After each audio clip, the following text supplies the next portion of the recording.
Welcome to this latest Ask Christians in Sport.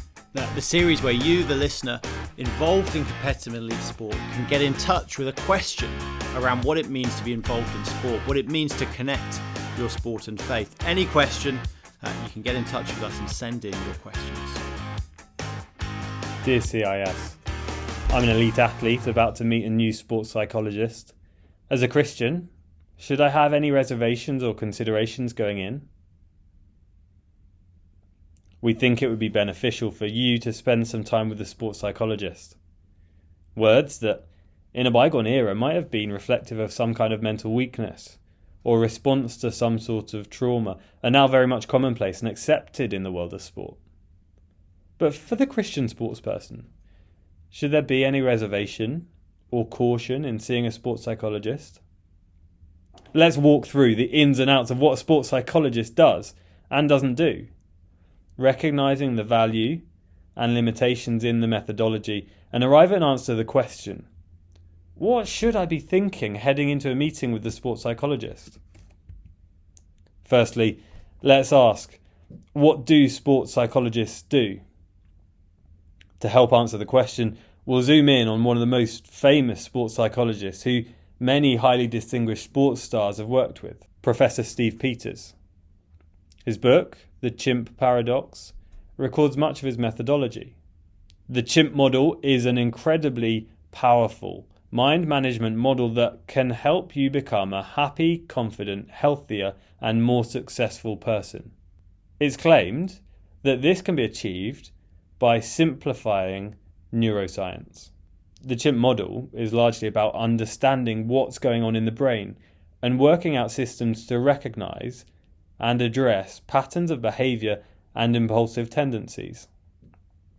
Dr. Steve Peters attributes the identity of chimp, the emotional part of your brain that responds very quickly to stimulus, gremlin, an unhelpful or destructive belief or behaviour that is removable, and goblin, a hardwired, unhelpful or destructive belief or behaviour that is considered unerasable.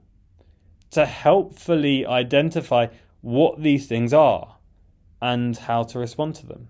According to Dr. Peters, getting to know what's going on in your brain and becoming familiar with the animals feeding information to the decision-making centre allows you to ask the right diagnostic questions to know how to deal with the information you're receiving.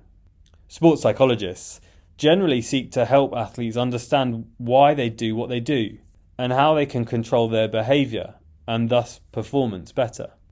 Secondly, let's look at what sports psychologists don't do.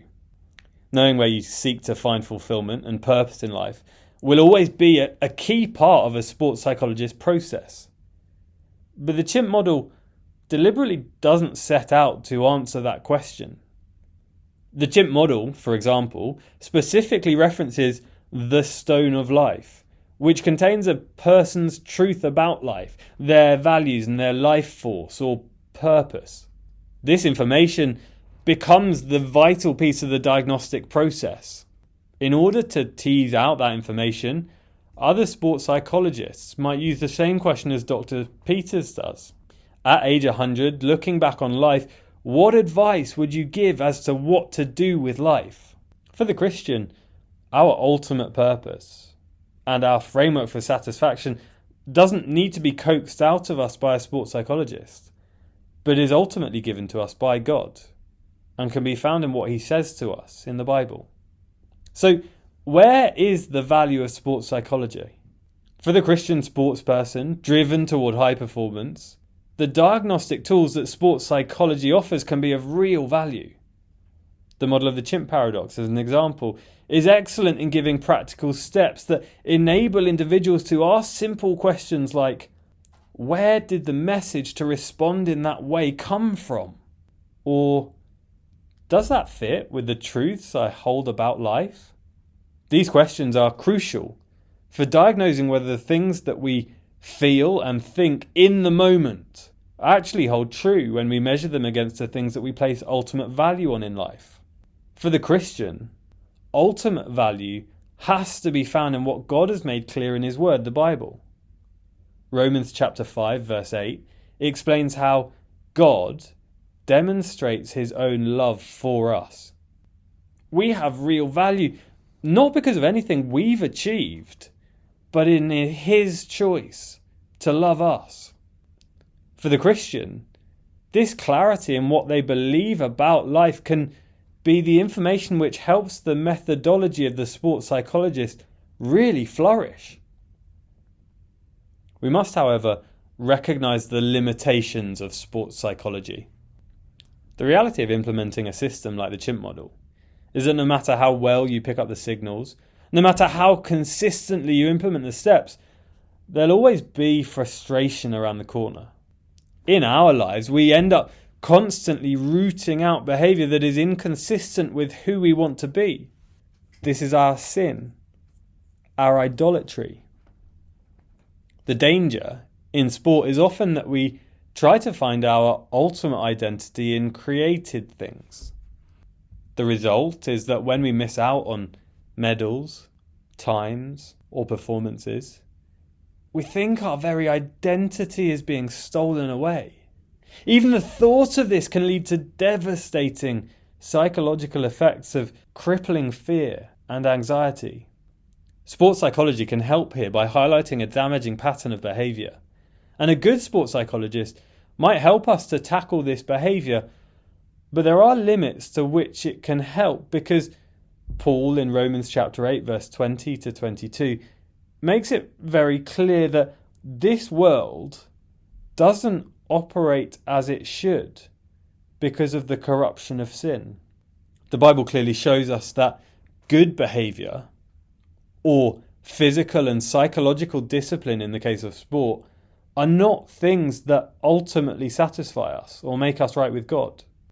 So whilst we can recognise that sports psychology is helpful for improving performance on the pitch, and perhaps even help us manage challenges outside of sport, it will never meet our greatest needs, which are only found in Christ. So, should I have any reservation or considerations heading in? The Christian sports person need not hold any particular reservation when heading to meet a sports psychologist. A psychologist undoubtedly brings expertise in one aspect of sporting performance, and a coach in this area will often bring methods and systems that can be helpfully implemented. And yet, as a Christian, it's worth carefully considering the claims the Bible makes about how we find ultimate purpose and how we experience ultimate security. For the Christian, the truth that God unconditionally loves you and has given you the gifts and abilities to compete with complete security and freedom is the foundational truth that undergirds performance in every area of sport, whether technical, tactical, physical, or psychological.